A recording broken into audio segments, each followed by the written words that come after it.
Senta que lá vem história.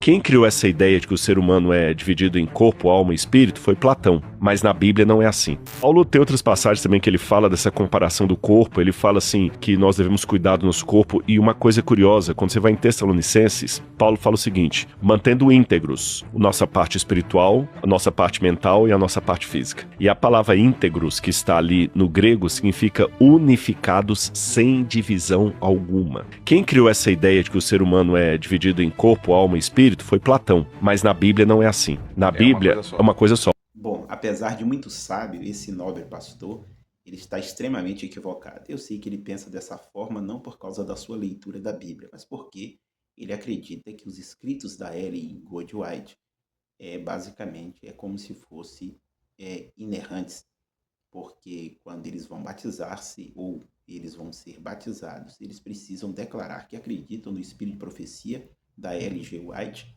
e aí isso torna ela como se fosse basicamente infalível. Então, tudo que ela diz, eles têm que replicar. Observe, quem inventou essa ideia de corpo, alma e espírito, em nenhum momento foi Platão. Então, isso também não é uma invenção. Isso, basicamente, quem fala sobre isso é a Bíblia. O texto que o nobre pastor citou, e não deu referência, é primeira aos Tessalonicenses 5:23, vai dizer o seguinte: que o mesmo Deus de paz vos santifique em tudo, espírito, alma e corpo. Observe, Paulo era uma das mentes mais brilhantes do seu tempo.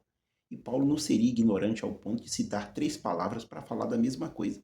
O Paulo citou espírito, pneuma, alma, psique ou psirre, e corpo, soma. Ora, o Paulo, muito inteligente, se fosse uma coisa só, ele teria citado uma única palavra, porque poderia ser um sinônimo intercambiável e qualquer uma das que ele usasse seria completo.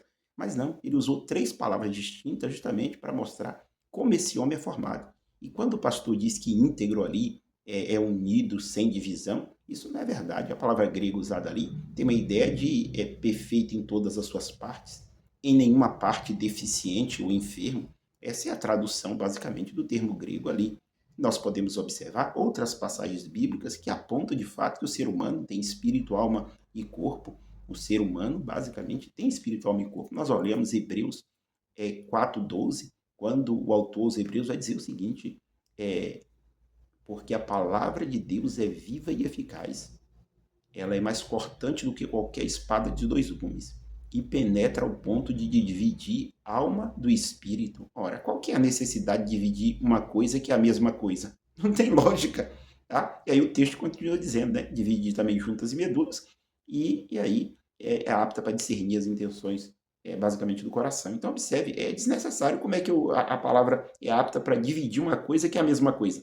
É irrisório, basicamente. E aí nós temos um texto aí cabal para poder fechar essa questão, que de fato nós podemos observar no Evangelho conforme Mateus, capítulo 10, versículo 28, quem diz é o Senhor Jesus. Ele diz assim: ele diz, não tema aquele que pode matar o corpo e nada pode fazer a alma. Olha só, interessante, duas palavras distintas. Por que essa necessidade?